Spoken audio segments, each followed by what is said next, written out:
How toxicity in sunscreens on overall affects human health? When a product is made with chemicals, there's a lot of synthetic chemical sunscreens. When you walk into the ocean and it's diluting in the ocean, and yet an animal would come across and just have that super diluted version and it harms them, then what is it doing when it's on our skin?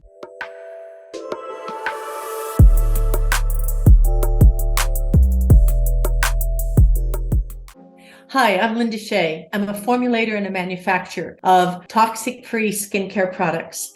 I am an expert in sunscreens and all the years of studying what causes a sunscreen to be toxic and what is a good sunscreen for you, our oceans, and our animals. Oh, thank you, Linda, so much. Welcome. Thank you so much for helping our clients, our viewers understand what actually is sunscreen and what it does. My first question to you is, does SPF number matter? Interesting. So an SPF stands for your sun protection factor. That's how much longer you can be in the sun before you burn. So let's use some nice even numbers. Let's say you would burn in 10 minutes. Yeah. So now you've got 25 times longer before you would sunburn. So you've got 25 times 10, 250 minutes divided by 60. You're looking at what? 3 hours. So this sunscreen for somebody that is super sensitive, 10 minutes to burn is very fair skin. So a person that is that sensitive probably shouldn't plan on being in the sun all day, without a hat, without a shirt. And an SPF 25 is stronger than an SPF 20. The reason why I don't recommend an SPF 50 times longer, if you don't burn for 20 minutes, well, now you're saying you could be in the sun 12 hours. You get too hot when you're in the sun that long. It's not good for the skin. So to have an SPF 50 is just a lot of added chemicals, because you can't accomplish that with a zinc, with an all-natural mineral, unless you put, there's just many ways you can play with getting high numbers.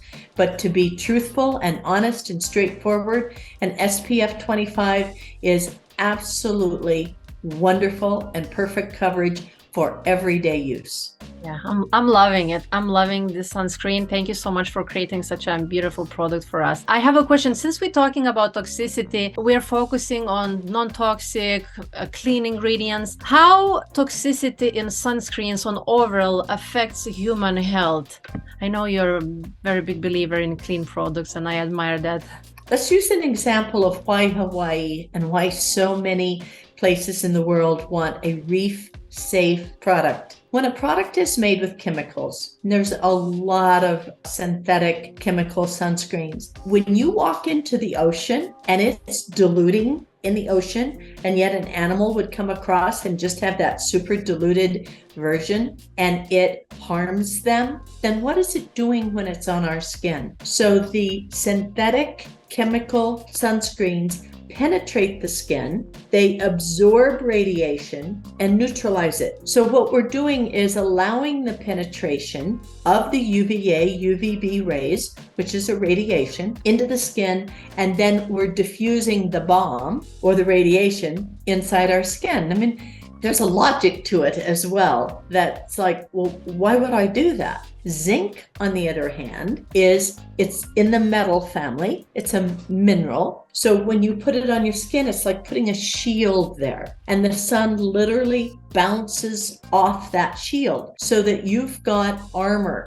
You've got sunscreen armor based on something that's been not only in the earth for, I don't know, can we say 1 million years? They don't know if the planet's that old, right?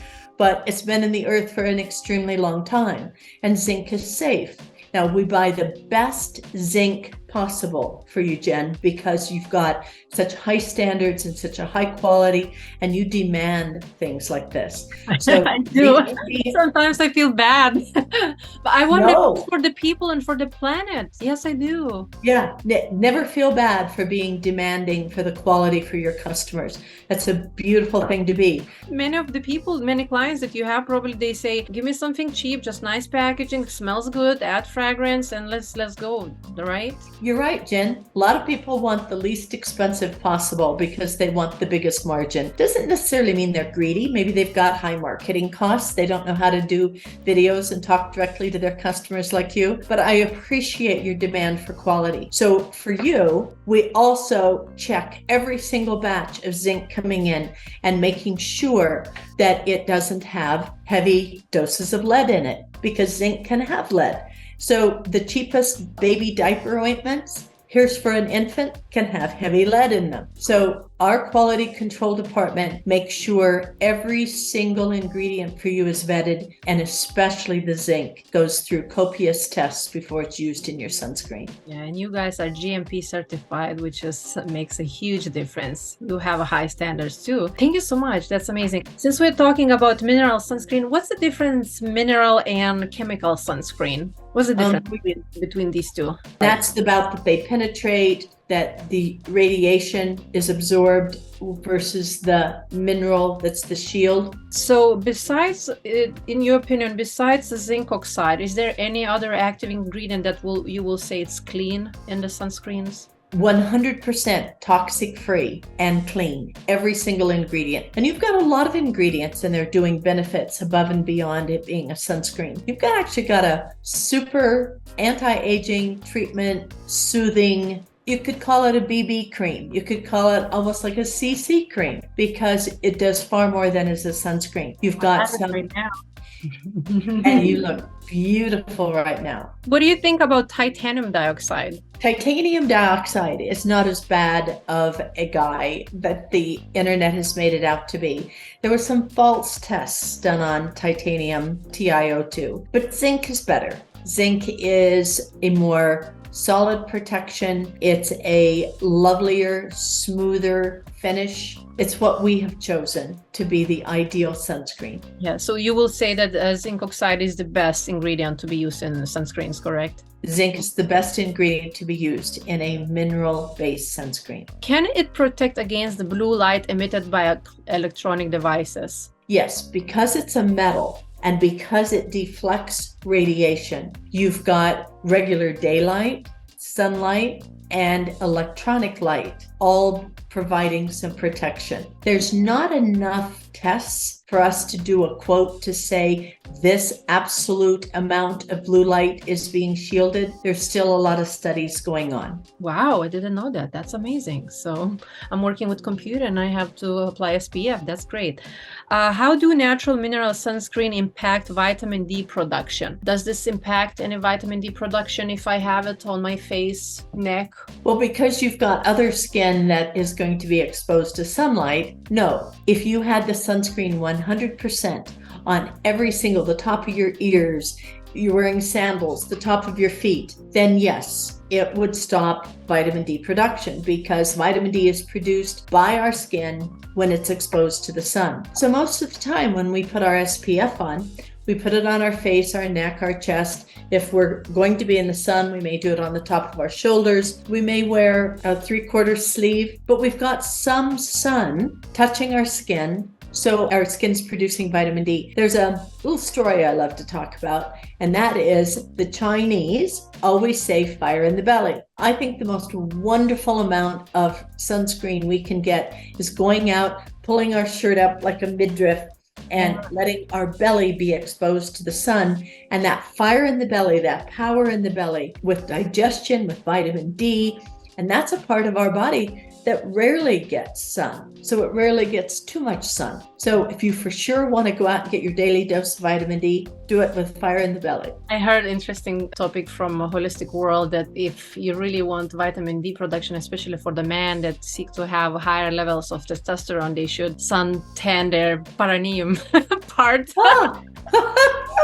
Well, that's firing below the belly. Yes, below the belly. I'm looking up something for you. Oh, I love this one. I love this peptide.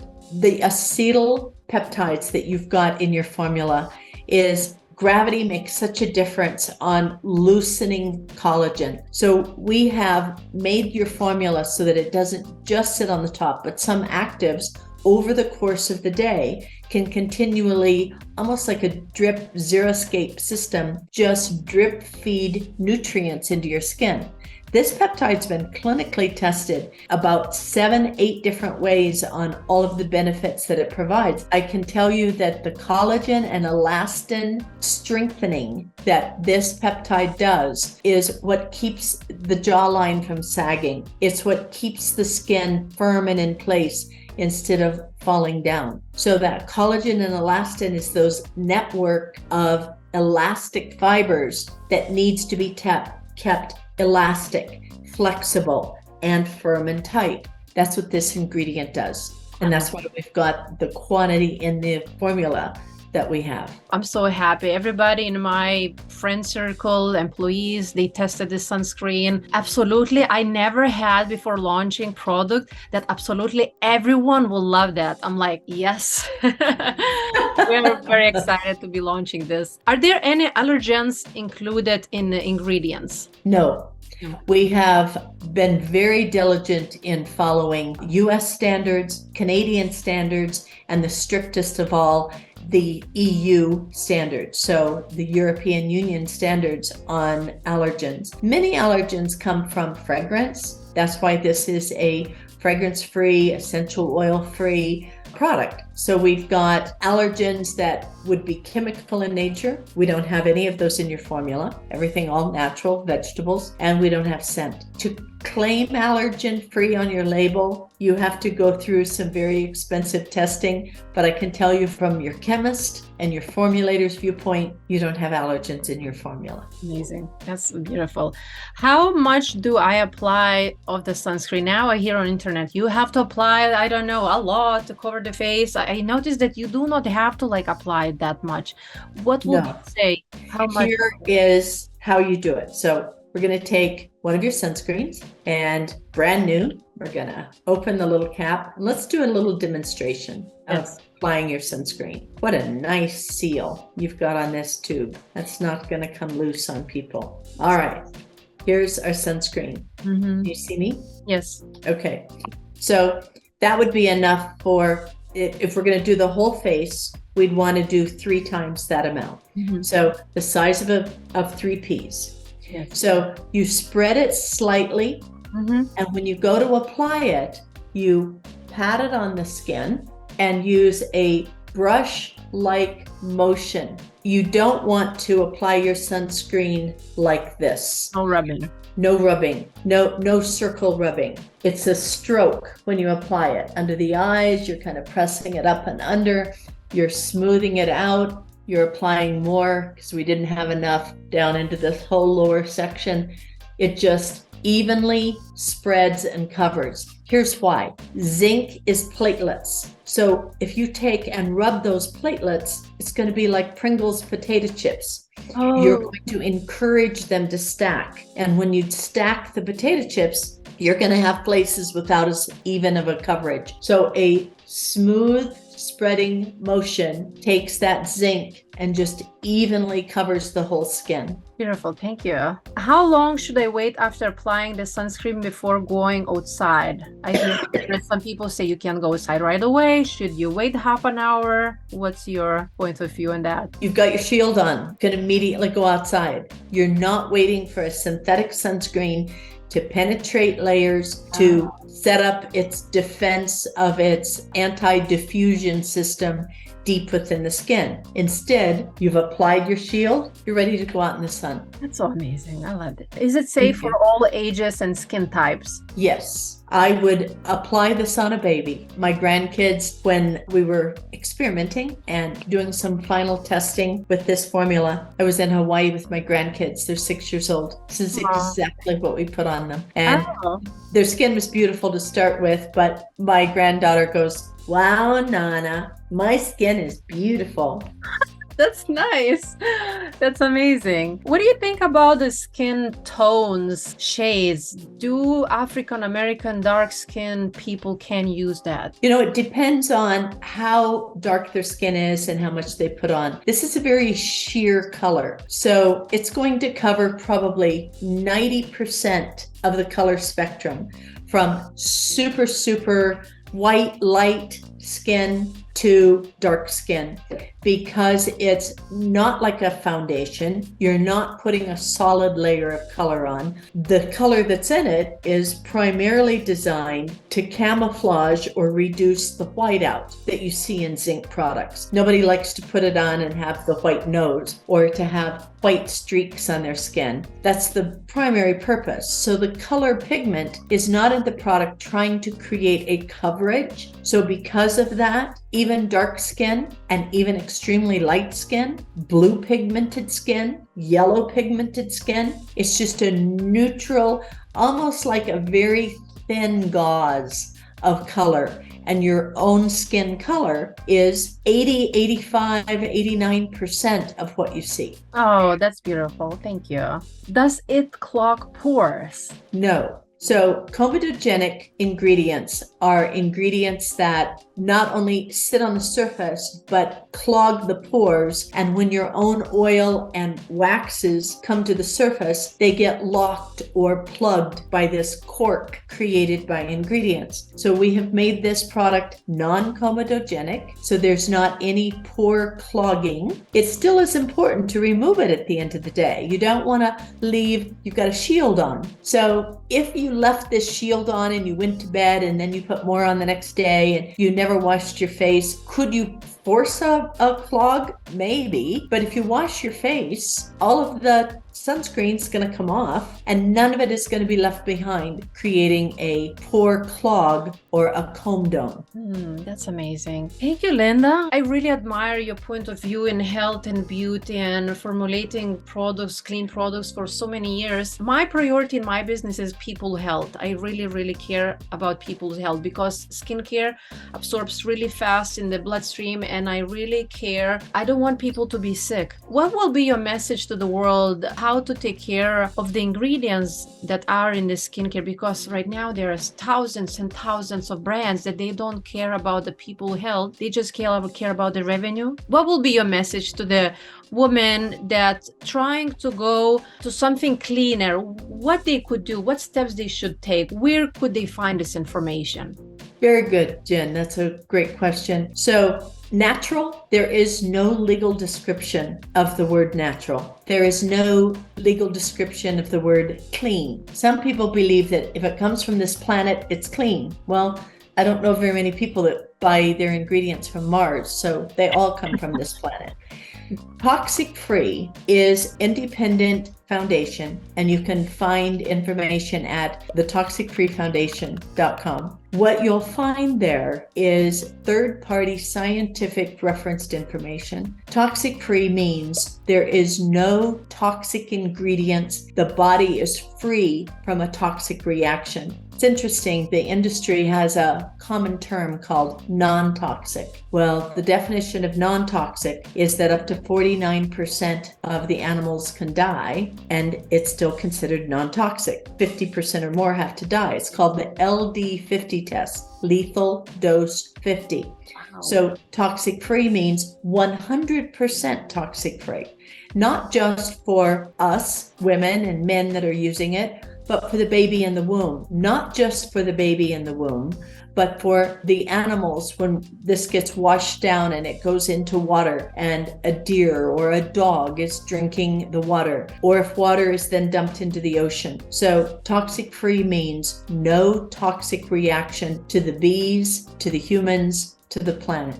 So Jen, you carry on your product the toxic free seal because you've had the foundation do an authentic analysis and report on your product that it is toxic free. You are certified toxic free by that independent organization. So happy. Yes, we are. That's really, really very important to us. Is this okay to be used for pregnant women? Absolutely. Okay. Absolutely. When it has a warning on it, be aware of not using. It's because a product can either cause an estrogenic response or it can cause a contractive response. A lot of that comes from fragrance. When you've got a sunscreen and you're walking around the swimming pool and you can smell tropical over here and you can smell rose over there, those are the fragrances that can do tremendous damage and should not ever be used by a pregnant woman. So this is one that you can use on your breasts, you can use anywhere on your body, and a pregnant woman is going to be safe. She's got a sunscreen she can use. Thank you so much, Linda. I do not have any questions. Thank you so much for being here. It's very important to me to show behind the scenes to my clients and supporters and viewers and followers that I do care. I do invest a lot of time in researching and founding you. It was the most beautiful thing. I'm so grateful to be working with you. I love your values. I love your standards. I love your team. I love how you were open, inviting me there and showing everything, how the production is happening. I'm very grateful to be working with you. Thank you so much on behalf of my entire team.